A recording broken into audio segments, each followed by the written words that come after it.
देखो भाई, आज का अपना टॉपिक है आनुवांशिकता व जैव विकास। क्या होता है भाई आनुवांशिकता? अंग्रेजी में बोलते हैं हेरेडिटी। क्या होती है? एक पीढ़ी से दूसरी पीढ़ी में गुणों का हस्तांतरण। ठीक है, क्या होती है वो? आनुवांशिकता। अब आनुवांशिकता को विज्ञान की जिस शाखा के अंतर्गत हम पढ़ते हैं, विज्ञान की बहुत सारी शाखाएं हैं, जैसे वो अपने फिजिक्स केमिस्ट्री पढ़ी थी, ठीक है, उसी तरह से विज्ञान की एक शाखा और है, उसको बोलते हैं आनुवांशिकी। इंग्लिश में बोलते हैं जेनेटिक्स। ठीक है, सिंपल सा चैप्टर है, ज्यादा टफ नहीं है, छोटी मोटी बातें हैं, ऊपर लेवल के ही क्वेश्चन इसमें पूछे जाते हैं, ज्यादा डिटेल की इसमें कोई बात नहीं है इस चैप्टर में। ठीक है, आनुवांशिकी का जनक किसे कहते हैं? पूरा नाम याद रखना, ग्रेगर जॉन मेंडल। क्यों कहते हैं? इन्होंने प्रयोग किए थे किससे? मटर पे। इसकी कई पीढ़ियों तक इसका अध्ययन किया था, इनमें गुणों का हस्तांतरण कैसे हो रहा है। ठीक है, तो इन्होंने आनुवांशिकता का अध्ययन किया था, इसलिए आनुवांशिकी के जनक किसको कहा जाता है? Gregor John Mendel. इस मटर का वैज्ञानिक नाम क्या है? पूछा जा चुका है एक एग्जाम में, फर्स्ट ग्रेड में नहीं किसी और में। Pisum sativum. क्या नाम है? Pisum sativum. ये क्या होता है? पाइसम तो इसके वंश को दिखाता है और सेटाइवम जाति को। जैसे इंसानों में भी होती है वंश और जाति, वैसे ही पौधों में भी वंश और जाति होती है। पाइसम मटर का वंश है, सेटाइवम इसकी जाति। अब एक चीज ये है कि इन्होंने प्रयोग के लिए मटर को ही क्यों लिया भाई? किसी और पौधे को भी तो ले सकते थे, मटर को ही क्यों लिया? देखो, इसकी कुछ विशेषता थी। पहली बात तो ये 1 वर्षीय पादप है, यानी 1 वर्ष में ही इसकी फसल या फल आपको मिल जाते हैं, तो आप प्रयोग कर सकते हो, हर 1 साल में प्रयोग कर सकते हो। ठीक है, दूसरा छोटा पादप है। ठीक है, छोटा है मतलब हाइट ज्यादा नहीं है, तो आप संकरण करवा के आप एक क्यारी में ही, छोटी जगह में ही इसके प्रयोग कर सकते हो। ठीक है, तीसरी सबसे इंपॉर्टेंट बात है इसके गुण, यानी इसके विपर्यासी लक्षण।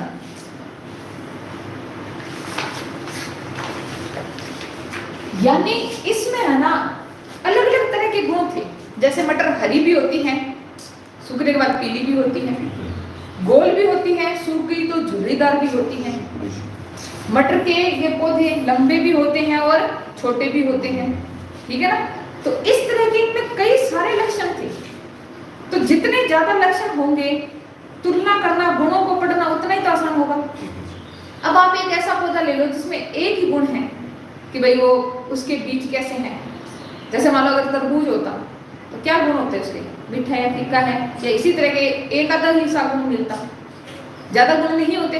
मटर में क्या थे? बहुत ज्यादा गुण थे, तो उनकी स्टडी करना और आसान था कि भाई इस गुण को इससे मिलाएंगे, इस गुण को इससे मिलाएंगे, तो नए नए और ज्यादा रिजल्ट अच्छे मिलेंगे। और जितने अच्छे रिजल्ट मिलते हैं वो प्रयोग उतना ही सफल होता है। ठीक है, तो इस वजह से ये विपर्यासी लक्षणों के कारण कितने थे? 7 जोड़ी। 7 जोड़ी विपर्यासी लक्षण थे। मतलब लंबा बोना 1 जोड़ी हो गया, हरा पीला 1 जोड़ी हो गया। तो अगर आपसे पूछे कि मेंडल ने मटर के पौधे में जो प्रयोग किए थे उनमें कितने लक्षण थे? 7 जोड़ी। अगर सीधा पूछ ले कुल लक्षण कितने थे, तो वो कितने होंगे? 14 लक्षण। समझ आएगी बात? तो ये है इनकी बात कि आनुवांशिकी का जनक कौन है? Gregor John Mendel. और क्यों? क्योंकि इसने प्रयोग किया था मटर के पौधे पे। मटर के पौधे का वैज्ञानिक नाम क्या है? Pisum sativum. पाइसम क्या है उसका? वंश। सेटाइवम क्या है? जाति। क्यों लिया इसको? क्योंकि इसके बहुत सारे गुण थे। 1 वर्षीय पौधा था, छोटा पादप था इसका, और 82 लक्षण 7 जोड़ी थे, यानी टोटल 14 लक्षण थे। ठीक है। अब मेंडल ने क्या किया? कुछ सिद्धांत दिए, कुछ नियम दिए। कौन कौन से? एक तो था लक्षणों की वंशागति का नियम, यानी लक्षण है वो आगे से आगे कैसे वंश में जाते हैं। ठीक है, आगे से आगे पीढ़ी में कैसे वो स्थानांतरित हो रहे हैं। एक तो ये था। एक था स्वतंत्र अपव्यूहन का नियम। किसने दिया था? Gregor John Mendel. कौन सा? 2 नियम है। एक तो स्वतंत्र अपव्यूहन का नियम और लक्षणों की वंशागति का नियम। किसने दिया? Gregor John Mendel. एक है प्राकृतिक वर्ण या चयन का सिद्धांत, और इसी को ही दूसरा नाम दिया जाता है जैव विकास का सिद्धांत। ठीक है, एक तो ये है, या इसको बोलते हैं जैव विकास का सिद्धांत। किसने दिया था? डार्विन ने। ये 2 तो दिए थे मेंडल ने, और ये वाला किसने दिया था? डार्विन ने। याद रखना, पूछा जा सकता है कि ये किन्होंने दिए हैं, मिलान करने वाले क्वेश्चन आ सकते हैं। समझ आई? अब हम पढ़ते हैं मेंडल द्वारा दिया गया लक्षणों की वंशागति का नियम। यानी लक्षण है वो एक पीढ़ी से दूसरी पीढ़ी में किस तरह से जाते हैं। ठीक है, इसके लिए ना इसने क्या किया? मेंडल ने पहले एक संकर संकरण करवाया, मतलब एक जोड़ी गुण से आपने पौधों में संकरण करवा के देखा। उसके बाद उन्होंने द्विसंकर भी करवाया था, और आगे जाके त्रिसंकर संकरण भी करवाया था। ठीक है, यानी 3-3 जोड़ी गुणों को लेकर भी उन्होंने प्रयोग किए थे। तो सबसे पहले हम बात करते हैं एक संकर संकरण, यानी एक जोड़ी गुण लेके जो संकरण करवाया था उसकी बात करते हैं। उसमें गुण क्या लिया था उन्होंने? लंबे पौधे यानी टॉल, टी प्रतीक इसका दिया था। दूसरा था छोटे पौधे। अब ये क्या करते थे कि अगर लंबे को बड़े टी से दिखाया ना, तो छोटे को छोटे टी से, यानी अगर मान लो येलो को वाई से दिखा रहा है, तो उसका उल्टा कौन था? ग्रीन, तो उसको स्मॉल वाई से दिखाएगा, ना कि जी से दिखाएगा। ठीक है ना? तो जो बड़ा होता था वो प्रभावी लक्षण होता था, और ये वाला क्या होता था? अप्रभावी लक्षण। समझ आएगी बात? ये इनको दर्शाने के तरीके होते थे। ये प्रभावी लक्षण होते थे और ये वाले अप्रभावी लक्षण होते थे। अब और प्रभावी और अप्रभावी कैसे माना? कि जब इन्होंने संकरण करवा के देखा, तो इसमें आपको जो पहली पीढ़ी मिली, उसमें क्या मिली? पहली पीढ़ी मिली। उस पहली पीढ़ी में जो आपको गुण दिख रहा है उसी को प्रभावी लक्षण माना था। ठीक है ना? प्रभावी इसको भी तो मान सकते थे, लेकिन पहले इनका संकरण करवाया तो पहली पीढ़ी में जो गुण मिला उसी को ही उन्होंने क्या माना? प्रभावी लक्षण माना। इनको देखेंगे आगे डिटेल से। ठीक है, अब संकरण करवाने से पहले हमने कुछ चीजों को पढ़ना है। सबसे पहले प्रभावी और अप्रभावी लक्षण। क्या बताया इनके बारे में? कि जो F1 पीढ़ी में मिलते हैं जो लक्षण, उनको क्या बोला जाता है? प्रभावी लक्षण। और जो F1 पीढ़ी में नहीं मिलते उनको क्या बोलते हैं? अप्रभावी लक्षण। ठीक है, एक शब्द आता है समयुग्मजी और एक होता है विषम युग्मजी। क्या होता है ये? सम का मतलब समान। अगर दोनों गुण एक जैसे हैं तो वो क्या होते हैं? समयुग्मजी। इसमें दोनों एक जैसे, इसमें दोनों एक जैसे। विषम क्या होते हैं? अलग अलग। ये वाला जो युग्मनज होगा ये क्या होगा? विषम युग्मजी। समझ आ गई बात? क्लियर है? उसके बाद हम पढ़ते हैं एक फिनोटाइप, इसको बोलते हैं लक्षण प्रारूप। यानी हर पीढ़ी में लक्षणों के अकॉर्डिंग जो आपको अनुपात मिलता है उसे हम लक्षण प्रारूप या फिनोटाइप कहते हैं। जैसे लक्षण क्या है, लंबे होना या छोटे होना, कितने लंबे मिले हैं कितने छोटे मिले हैं। मान लो लंबे 3 मिले हैं छोटे 1 मिले हैं, तो ये लंबे हैं और ये क्या है, छोटे। तो ये क्या होगा, फिनोटाइप यानी लक्षण प्रारूप। ठीक है। उसके अलावा एक होता है जीनोटाइप, यानी कि जीन प्रारूप। इसमें क्या होता है कि आपको ये वाले ऐसे जीन है वो किस तरह के मिले हैं, ये कितने मिले हैं, ये कितने मिले हैं, ये वाले कितने मिले हैं, इसके आधार पे जो अनुपात होगा ना वो उसको जीनोटाइप या जीन प्रारूप कहते हैं। लक्षणों के अकॉर्डिंग जो होगा उसको फिनोटाइप या लक्षण प्रारूप कहते हैं। ठीक है। ये दोनों चीजें हैं, ये हर संकरण में मिलेगी, एक संकर संकरण में मिलेगी और द्विसंकर संकरण में मिलेगी। आपको ध्यान क्या रखना है कि प्रश्न पूछा जाएगा कि एक संकर संकरण में लक्षण प्रारूप क्या है, अभी निकालेंगे, ये याद नहीं रखना है तो निकालेंगे। एक संकर संकरण में जीनोटाइप या जीन प्रारूप क्या है, द्विसंकर संकरण में फिनोटाइप क्या है, जीनोटाइप क्या है। इस तरह से तो आपको शब्द ध्यान रखना है। कई बार क्या होता है, रट लेते हैं कितना है, लेकिन ये ध्यान नहीं देते कि कौन से संकलन का पूछा है और इनमें से किसको पूछा है। इन दोनों चीजों का आपको ध्यान रखना है। समझ आ गई ना बात। अब हम क्या करते हैं, इनका संकलन करवा के देखते हैं।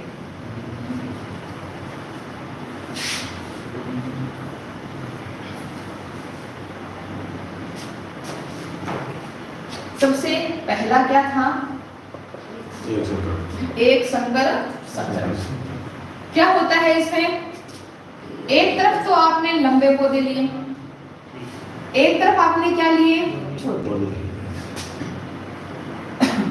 अब संकरण करवा के देखो।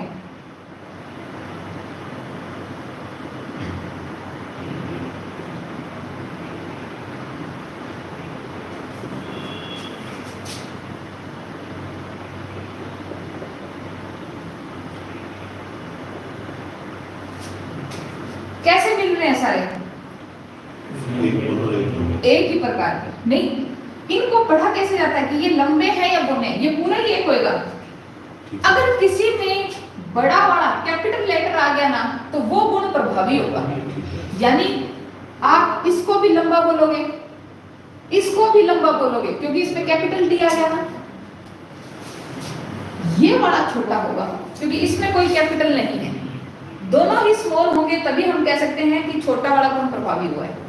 अगर किसी एक में भी, नाम याद रखना, किसी एक में भी ये बड़ा टी आ गया तो इसका मतलब क्या है, ये प्रभावी लक्षण है, ये अप्रभावी लक्षण। क्योंकि दोनों में ये बड़ा टी है वो प्रभावी मानते हैं, ये अप्रभावी मानते हैं, तो इसलिए इसकी चलती है। अगर किसी में भी कैपिटल आ गया तो उसी को माना जाएगा। ठीक है। अब ये जो F1PD है इसमें सारे क्या मिले भाई, लंबे।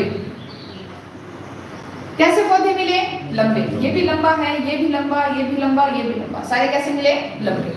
यानी हमने क्या किया कि लंबे और छोटे पौधों का जब संकरण करवाया तो आपको F1PD में सारे कैसे मिले, लंबे मिले। मिले ना।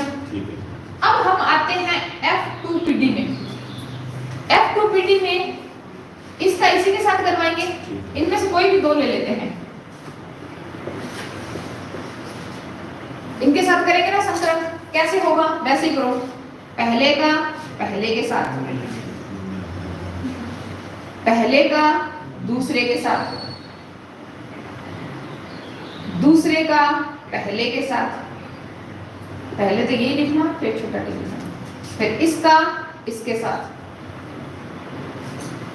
ये कैसे है भाई, लंबे हैं या गोले हैं, लंबे। ये वाले, ये वाले और ये वाले, हाँ। छोटे की जगह आप ये शब्द यूज कर लेना, बोले। ठीक है। तो 3 तो आपको क्या मिले? लंबे। और 1 क्या मिले? बोने। तो लक्षणों कैसे लक्षण है ये?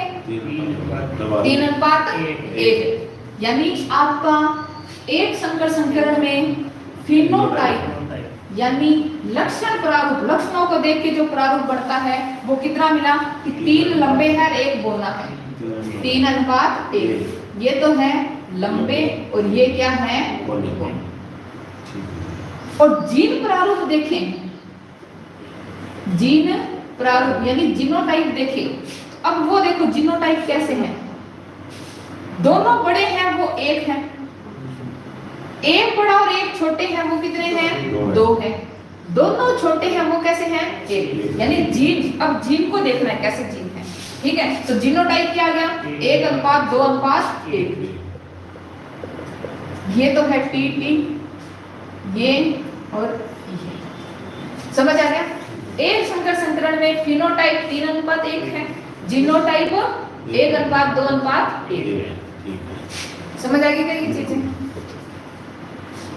अब इसके बाद हम पढ़ते हैं द्विसंकर संकरण। यानी इस बार आपको क्या करना है? 2 गुणों को लेना है।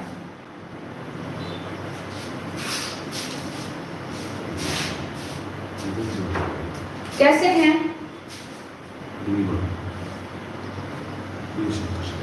एक तो आपको लेने हैं गोल और हरे बीज, और एक आपको लेने हैं झुर्रीदार और पीले बीज।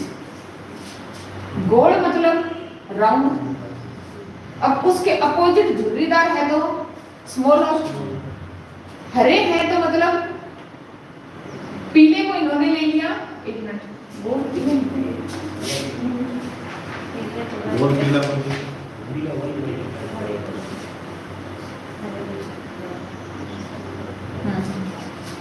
पीले को इसने क्या लिया है? वाई, तो इसको क्या लेंगे? ये स्मॉल वाई। समझ आ गई क्या ये बात? सही है। गोल हरे बीज हैं, झुर्रीदार पीले बीजों के साथ इन्होंने क्या करवाया है? संकरण करवाया है, ठीक है। अब सबसे पहले देखो कि जब हमने इनको लिया था, पहली पीटी के ऐसे मिले थे ना, ठीक है। तो सबसे पहले हमें क्या करनी है? इसकी पहली पीटी बनानी है। कैसे बनाएंगे? आर वाई और दूसरी तरफ क्या है?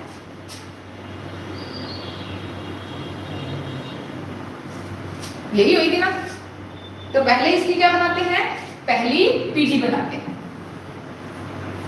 ये यहां से जाएगा, क्या बना? आर वाई ले लो चाहे, या फिर पहले आर छोटा आर लेंगे, बड़ा आर लेंगे, वाई और छोटा वाई, यही बना इस तरह से। या फिर आपको, हाँ ठीक है, ये ले लिया। इसके साथ ये दूसरा मिला आर, छोटा आर और वाई से भी मिला। क्या मिला? छोटा आर वाई और वाई। क्या मिला? आर, छोटा आर, वाई और वाई। ठीक है। कैसे मिले भाई? F1PD में जो बड़ा कैपिटल लेटर अगर आ गया ना, वो गुणी प्रभावी माना जाएगा। आर बड़ा है तो गोल है, वाई बड़ा है तो पीला। तो अब ये अप्रभावी लक्षणों को नहीं देखें, गोल पीला, ये भी गोल पीला और ये भी गोल पीला। तो आपसे पूछा जा सकता है कि जब गोल और हरे बीजों का संकरण झुर्रीदार पीले बीजों से करवाया जाता है, तो प्रथम पीढ़ी में आपको किस तरह के बीज प्राप्त होते हैं? गोल और पीले बीज आपको प्राप्त होते हैं। ये क्वेश्चन भी आपसे पूछा जा सकता है। समझ आ गई? अब हमें फिनोटाइप और जीनोटाइप को दूसरी पीढ़ी से निकालने होते हैं। दूसरी पीढ़ी के लिए इन्हीं को ले लो, आपस में करवा के देख लो, ठीक है ना? तो कैसे करोगे? अब दूसरी पीढ़ी को देखो,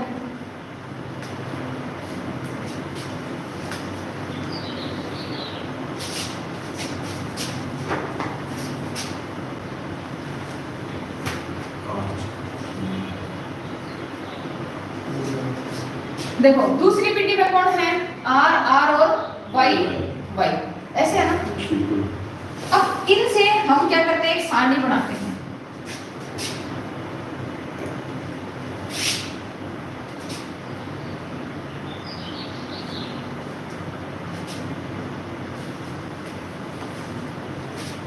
बना दी ना। अब यहां अपन क्या लेंगे, इससे अपन 4 टाइप की चीजें बना सकते हैं। क्या, आर के साथ बड़ा वाई, आर के साथ छोटा वाई, छोटे वाले आर के साथ बड़ा वाई, छोटे वाले आर के साथ छोटा वाई। ये सेम चाहे तो आप इस तरह से करवा सकते हो, लेकिन यहाँ चीजें ज्यादा हो जाएगी, ठीक है। तो आप ऐसे सारणी भी बना सकते हो, ठीक है। आर वाई आर वाई,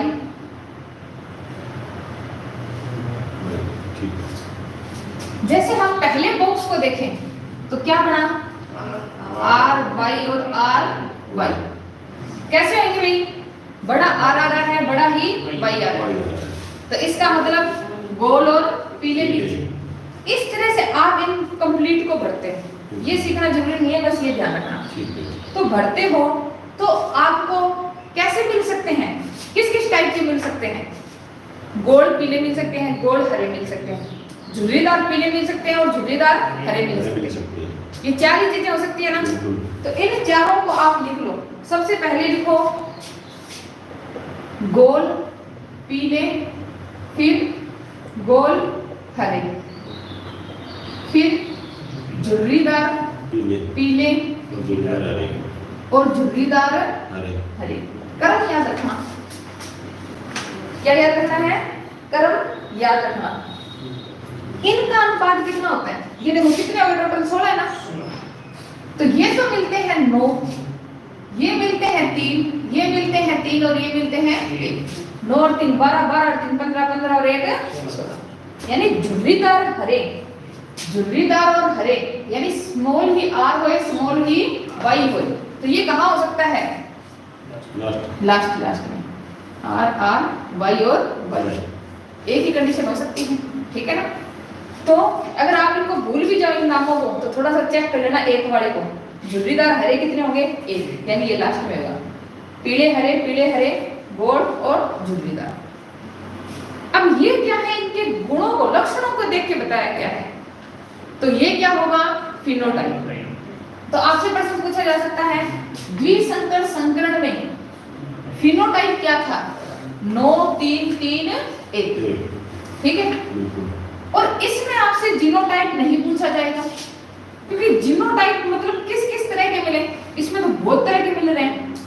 जैसे ये है, आगे वाला क्या होगा, आर वाई, ये भी अलग तरह का। इस तरह से ये लगभग अलग ही अलग तरह के मिलेंगे, 1 2 1 4 इस तरह से मिलेंगे। तो फिनोटाइप पूछा जाएगा, जीनोटाइप लंबा है तो वो आपकी बुक में दे भी नहीं रखा और वो पूछा भी नहीं जाएगा, ठीक है ना। तो अब आपसे क्या क्वेश्चन पूछे जा सकते हैं, 3 क्वेश्चन पूछ सकते हैं। ये लिख रखा है लेकिन जरूरी नहीं है पूछा भी नहीं जाएगा, ठीक है। अगर पूछना पड़ भी जाए तो आप उनसे ढूंढ के दे देना, ठीक है, क्योंकि बहुत लंबा है, याद करने में दिक्कत होती है। तो अब आपको क्या करना है कि ये जो आपकी चीजें थी, एक संकर संकरण और द्विसंकर संकरण, इसमें मेन इंपॉर्टेंट क्वेश्चन क्या बनते हैं। पहला तो बनता है एक संकर संकरण है उसका फिनोटाइप क्या है, जीनोटाइप क्या है। द्विसंकर संकरण में फिनोटाइप क्या है, या फिर एक संकर संकरण और द्विसंकर संकरण में जो F1 पीढ़ी है उसमें कैसे पौधे आपको प्राप्त हो रहे हैं, कैसे मिल रहे हैं। एक संकर संकरण में कैसे मिले थे, सिर्फ लंबे मिले थे। द्विसंकर संकरण में कैसे मिले थे, गोल और पीले मिले थे। समझ आई बात, बड़ा ही आर था और बड़ा ही वाई, ऐसे मिले थे आपको ये वाले, ठीक है। तो ये चीज भी आप ध्यान में रखना। और मटर के कुल लक्षण कितने हैं, 7 जोड़ी या फिर कुल 14, इस चीज का ध्यान रखना भाई।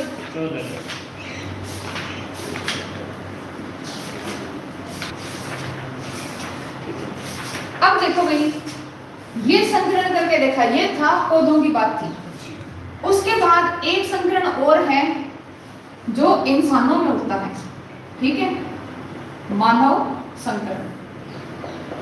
मानव में क्या होता है, नर में एक गुण होता है, नर में हाँ, इससे थोड़ा पहले ये देखो, इंसानों में जो गुण होते हैं, जैसे मटर में देखे थे उसमें 7 जोड़ी विपर्यासी लक्षण थे, ठीक है। और ऐसे ही जो इंसान होते हैं उसके जीव में गुणसूत्र होते हैं। वो गुणसूत्र कितने होते हैं? 23 जोड़े, 23 जोड़े गुणसूत्र होते हैं। मतलब जोड़े अगर बात करें तो यानी 46 गुणसूत्र होते हैं, ठीक है।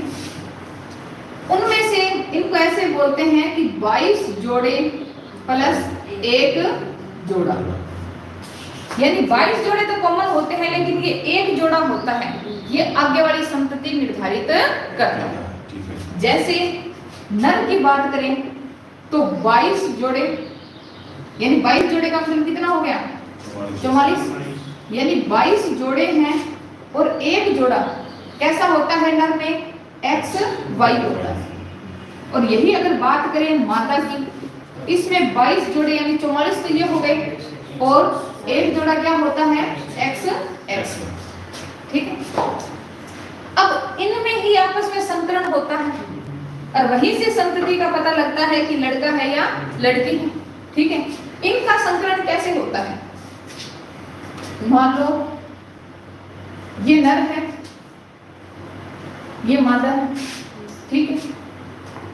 इसका इससे क्या बना? XX, यानी दोनों X है तो मतलब ये क्या है? लड़की, ठीक है, क्योंकि मादा में XX होता है। ये क्या है? XX, ये भी क्या है? लड़की। ये XY, यानी ये क्या है? लड़का। ये क्या है? XY, यानी ये क्या है? लड़का। यानी संतति में लड़की या लड़के होने की संभावना क्या होती है? समान। तो इनका अनुपात पूछ लेते हैं, यानी ये भी 2 संभावना है, ये भी 2 संभावना है, काटे के कितना आएगा? 1:1। तो ऐसे कह सकते हैं कि मानव संकरण में लड़के और लड़की के होने का संभावना कितनी होती है? समान संभावना होती है, 1:1। समझ आया? आपसे ये प्रश्न पूछा गया था कि अगर मादा है तो उनमें कौन सा लक्षण प्रभावी होगा? X। नर है तो उसके लिए कौन सा लक्षण प्रभावी होगा? Y। यानी अगर संतति होती है तो नर से किस गुणसूत्र का योगदान, किसका योगदान किया जाता है? अगर नर है तो Y का, अगर मादा है तो किसका? X का, ठीक है ना। तो ये ट्यूशन फर्स्ट ग्रेड में तुम्हारे आया हुआ, मतलब लड़का है तो Y जिम्मेदार है और लड़कियां हैं तो X। समझ आएगी? ये है मानव संकरण, ठीक है। जिम्मेदार होने का मतलब एक तरह से ये गुण आ रहे हैं, ठीक है। तो ये हो गया अपना अनुवांशिकी के बारे में, ठीक है। समझ आएगा? अनुवांशिकी में हमने ये चीजें पढ़ी। उसके अलावा एक और ये सिद्धांत था डार्विन का, जैव विकास का सिद्धांत या प्राकृतिक वर्ण का सिद्धांत। क्या कहता है ये सिद्धांत? ये सिद्धांत कहता है योग्यतम की उत्तरजीविता किससे रिलेटेड होती है? प्राकृतिक अनुकूलन से। हम कहते हैं जो योग्य है वो जीवित रहेगा, यही कहते हैं। लेकिन उसका संबंध डार्विन ने बताया कि प्रकृति के अनुकूलन से संबंधित है। मतलब अगर मान लो आपके पास कुछ जैसे आप कहते हैं ना, जैसे सांप होता है, ठीक है, सांपिन वगैरह कितने बच्चे होते हैं? लगभग कहते हैं 108 बच्चे होते हैं। और वो सारे तो जिंदा नहीं रहते तो कोई 1-2 ही हैं, बाकी सारे मारे जाते हैं। अब उसमें मेन योगदान किसका था? प्रकृति का भी था उसको मारने में। क्या हुआ?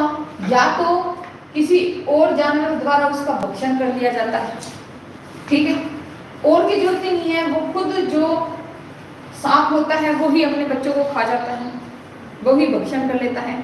या फिर वो प्रकृति के साथ संबंधित नहीं हो पाते, वो पर्यावरण के अनुकूल नहीं हो पाते, उस वजह से वो मारे जाते हैं, ठीक है ना। तो कहने का मतलब ये है कि हम जो कहते हैं कि जो योग्य है वो ही जीवित रहता है, उसका मेन कारण क्या होता है? उसका मेन कारण होता है कि अगर उनमें से कोई प्रकृति के साथ अनुकूलन अपना बैठा पाता है तो वो जीवित रह पाएगा, वरना वो नहीं रहेगा। ये था डार्विन का प्राकृतिक चरण, यानी प्रकृति द्वारा उसका चयन हुआ है, उसका वर्ण हुआ है। ठीक है, इसलिए ये कहा गया है प्राकृतिक चयन या वर्ण का सिद्धांत। समझ आ गई, ये डार्विन का सिद्धांत था।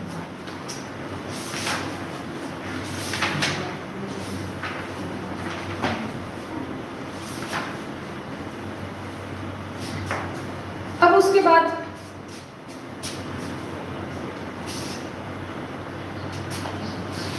दो प्रकार के लक्षण हैं। एक तो होते हैं उपार्जित लक्षण और एक होते हैं आनुवंशिक लक्षण। क्या फर्क होता है कि उपार्जित और आनुवंशिक में?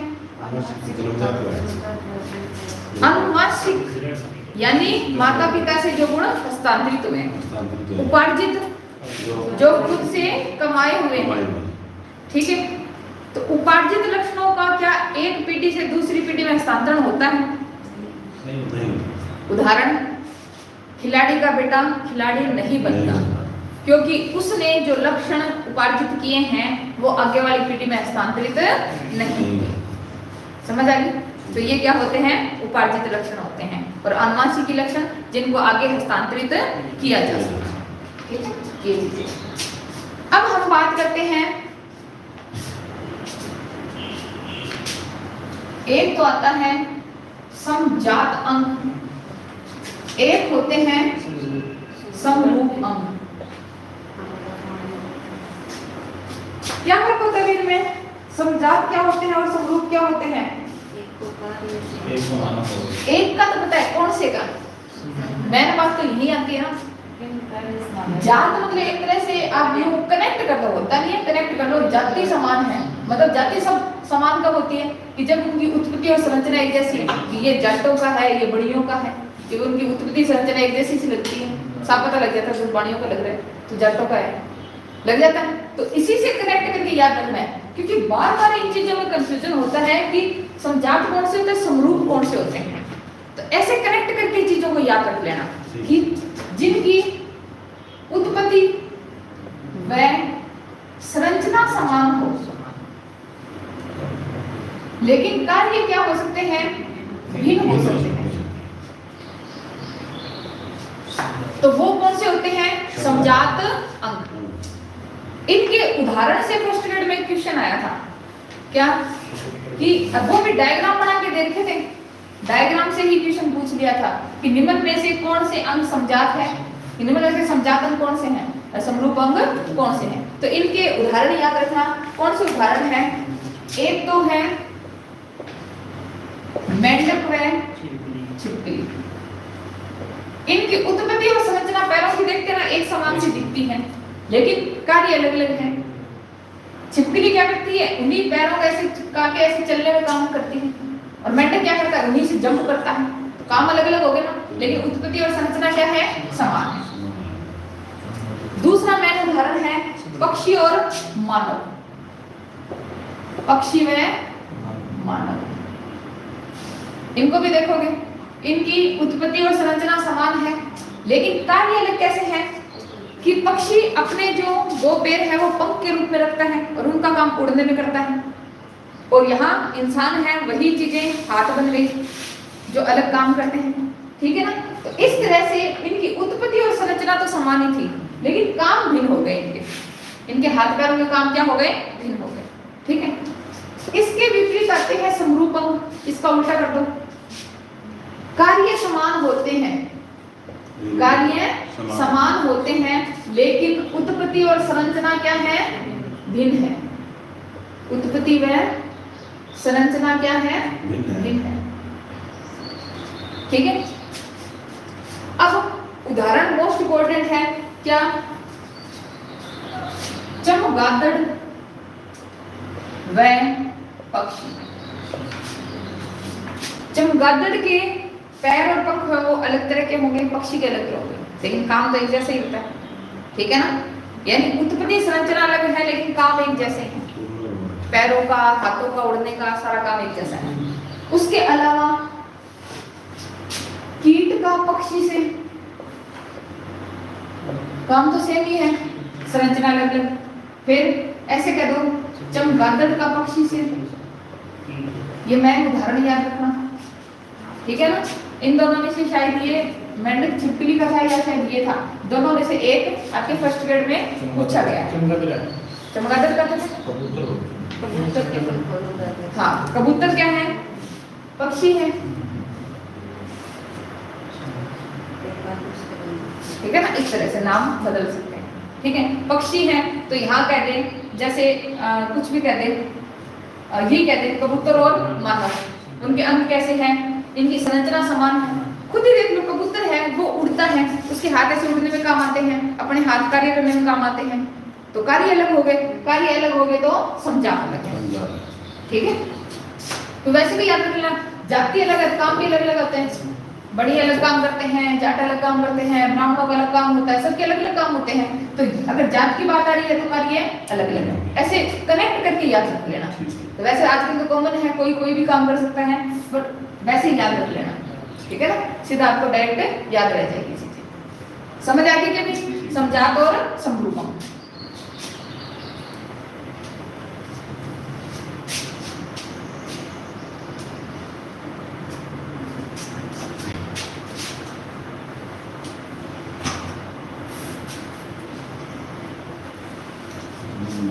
अब बात आती है जीवाश्म की।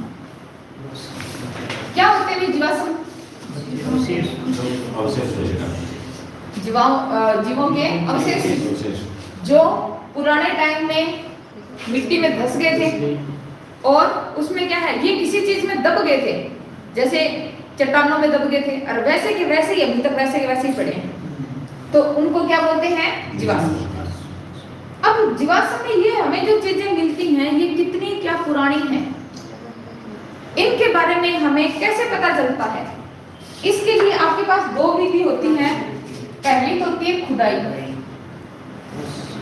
खुदाई से पता चलता है। दूसरी मोस्ट इंपॉर्टेंट है फॉसिल डेटिंग।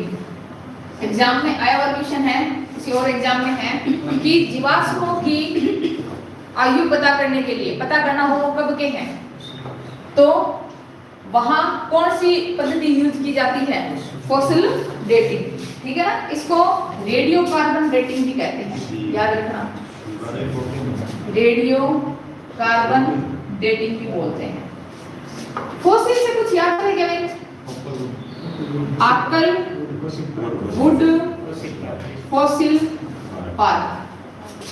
नाम रखा जाता है तो सोच समझ के रखा जाता है, क्योंकि इस पार्क में 18,000 से ज्यादा प्रजातियां पाई जाती हैं। वो 18,000 क्या 18 करोड़ वर्ष से पुरानी, 18 करोड़ वर्ष से पुरानी, यानी बहुत पुरानी है, यानी जीवाश्म मिले हैं, तो उनकी आयु फॉसिल से पता चली, तो इसलिए इसका नाम रखा है आकल वुड फॉसिल पार्क। समझ आ गया? कहाँ है ये? जैसलमेर। समझ आ गई? अब आपकी क्या है, एनसीईआरटी की बुक में कुछ एग्जांपल दे रखे हैं, यानी किसके जीवाश्म को क्या बोलते हैं। जैसे आपका है एक तो जैसे पेड़ के तने का जीवाश्म है, उसका कोई स्पेशली नाम नहीं है। उसके अलावा एक एकसेरुकी के जीवाश्म है, जीवाश्म एकसेरुकी। इसके जीवाश्म दो प्रकार के हैं। कौन से? एक तो है अमोनाइट, एक तो है अमोनाइट। आपसे पूछ ले किस तरह का जीवाश्म है, जीवाश्म एकसेरुकी। एक दूसरा है ट्राइलोबाइट, क्या नाम है इसका? Trilobite, trilobite. तो क्वेश्चन ऐसे पूछा जा सकता है, ट्राइलोबाइट है क्या है, जीवाश्म एकसेरुकी। अमोनाइट है जीवाश्म एकसेरुकी। याद रखिएगा, इस तरह से क्वेश्चन पूछा जा सकता है। और उदाहरण भी है, जैसे मछली का जो जीवाश्म है, मछली का जो जीवाश्म है उसको क्या बोला जाता है, नाइट्रिया। उसके अलावा एक डायनासोर का भी है, डायनासोर का जो जीवाश्म है उसको क्या बोला जाता है, डायनासोर के जीवाश्म को राजा सोरस।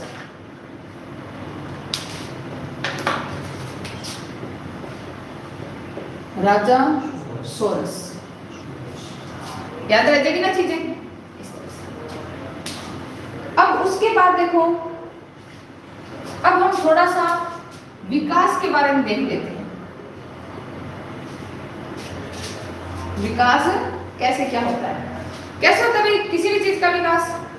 अनेक पीढ़ियों तक होता है, पीढ़ी दर पीढ़ी क्या होता है? विकास होता है। जैसे नॉर्मल एग्जांपल है, सांप है। सांप के पहले पैर हुआ करते थे, लेकिन इतने पैरों को चलाने से अच्छा है तो मतलब वो कैसे है, आप शरीर को घसीट के आप चला सकते हो या रेंग के आप चला सकते हो। तो धीरे धीरे क्या हुआ कि वो पैर काम के नहीं थे, वो गायब हो गए।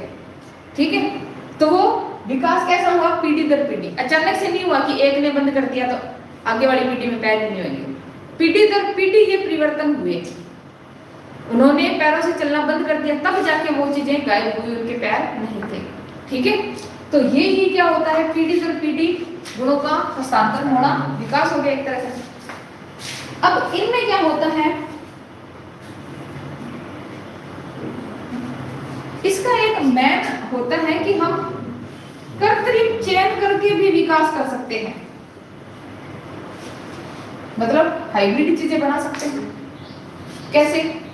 जैसे आपके ये बुक में देखा है, जंगली गोभी थी, उससे कितनी प्रकार की गोभी बना रखी है, फूल गोभी, पत्ता गोभी, ब्रोकली, इस तरह की काफी सारी ये जो गोभी है, इस एक गोभी से इन्होंने बना दी।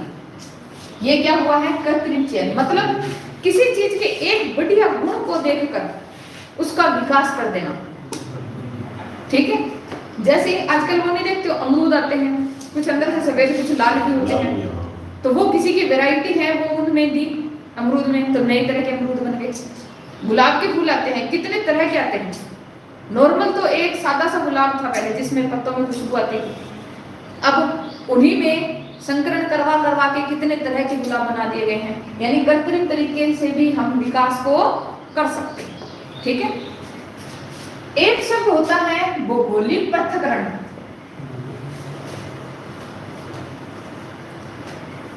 क्या होता है? भौगोलिक आधार पे जो पृथक्करण हो जाता है, यानी मान लो कुछ लोग एक जगह रहते थे, आधे लोग किसी जगह में, जैसे नदी के आ जाने से किसी की तरफ से बंट गए, वो एक जगह से दूसरी जगह बंट गए। अगर मिलते रहते तो उसी प्रकार की और संस्कृति बन सकती थी, लेकिन अब उनका मिलना हुआ नहीं, वो अलग रहने लगे, वो अलग रहने लगे, तो दो प्रकार की नई संस्कृतियों का जन्म क्या हो गया? होने लगा। ठीक है ना, तो ये वाली चीज क्या कहलाती है? भौगोलिक पृथक्करण। समझ आ गई? तो जैव विकास में हमने क्या क्या चीजें पढ़ी? मैंने तो ये जीवाश्म के बारे में पढ़ा, किस किस प्रकार के जीवाश्म है वो पढ़ा, समजात और समरूप अंगों के बारे में पढ़ा, भौगोलिक पृथक्करण के बारे में पढ़ा, विकास के बारे में हमने पढ़ा था कि हम कृत्रिम तरीके से भी विकास कर सकते हैं, जैसे जंगली गोभी से हमने कई तरह की गोभी बनाई है। ठीक है, इस तरह से। तो बस आज के चैप्टर में इतना ही है। ठीक है, तो आपका आज का ये चैप्टर क्या था? अनुवांशिकता एवं जैव विकास।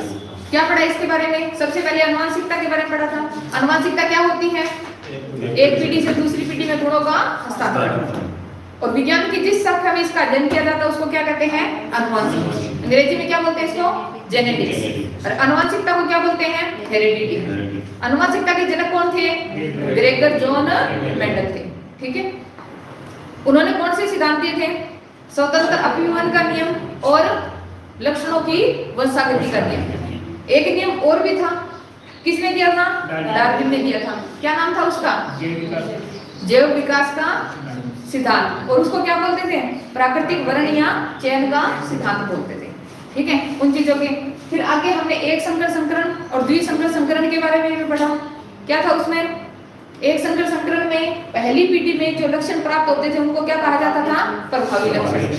ठीक है, और जो नहीं मिलता था उसको अप्रभावी लक्षण कहा जाता था।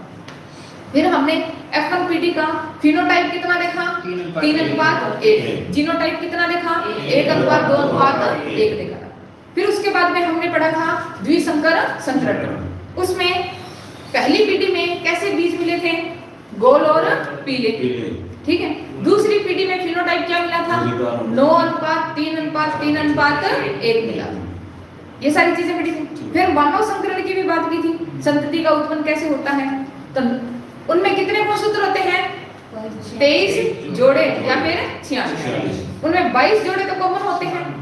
जो लिंग निर्धारण करता है वो कौन सा होता है? 23वां जोड़ा होता है गुणसूत्रों का। कैसा था? नर में कैसा था? X और Y है, और मादा में X और X। ठीक है।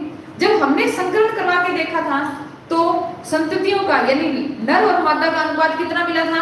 1:1 मिला था। इसका मतलब क्या था कि लड़के और लड़की के होने की संभावना क्या रहती है?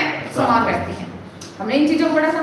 उसके बाद में हमने जैव विकास के बारे में पढ़ा। जैव विकास में हमने समजात और समरूप अंगों के बारे में पढ़ा। क्या थे समजात अंग? कार्य अलग अलग हो, उत्पत्ति और संरचना समान हो। उदाहरण क्या थे उनके? मानव और पक्षी, मेंढक और छिपकली। पक्षी में कोई भी नाम देके आपको मानव से तुलना करने बता सकता है। उसके अलावा समरूप क्या थे? कार्य समान थे, उत्पत्ति और संरचना क्या थी? भिन्न थी। उदाहरण क्या थे? चमगादड़ और पक्षी। एग्जाम में क्या पूछा गया था? चमगादड़ और कबूतर के बारे में। और क्या थे? कीट और पक्षी, कीट और चमगादड़, ये सारे उदाहरण उनके थे। उसके अलावा हमने ये पढ़ा था जीवाश्म है। जीवाश्म की आयु कितनी है वो किससे पता कर सकते हैं? खुदाई से या फिर फॉसिल डेटिंग। इसका अन्य नाम क्या है? Radio carbon dating. अब इनके हमने पढ़े थे उदाहरण कि जीवाश्म एकशेरुकी के जो जीवाश्म थे वो कौन कौन से थे? अमोनाइट और ट्राइलोबाइट। मछली के जीवाश्म कौन सा था? नाइट्रिया। डायनासोर का जो जीवाश्म था वो क्या था? राजासोरस। ठीक है। उसके अलावा हमने विकास के बारे में पढ़ा था। हम कृत्रिम विकास भी कर सकते हैं किसी चीज का। जैसे जंगली गोभी से हमने कई सारी गोभी बनाई थी, फूल गोभी, पत्ता गोभी, ब्रोकली वगैरह ऐसी चीजें हमने बनाई। समझ आया चैप्टर?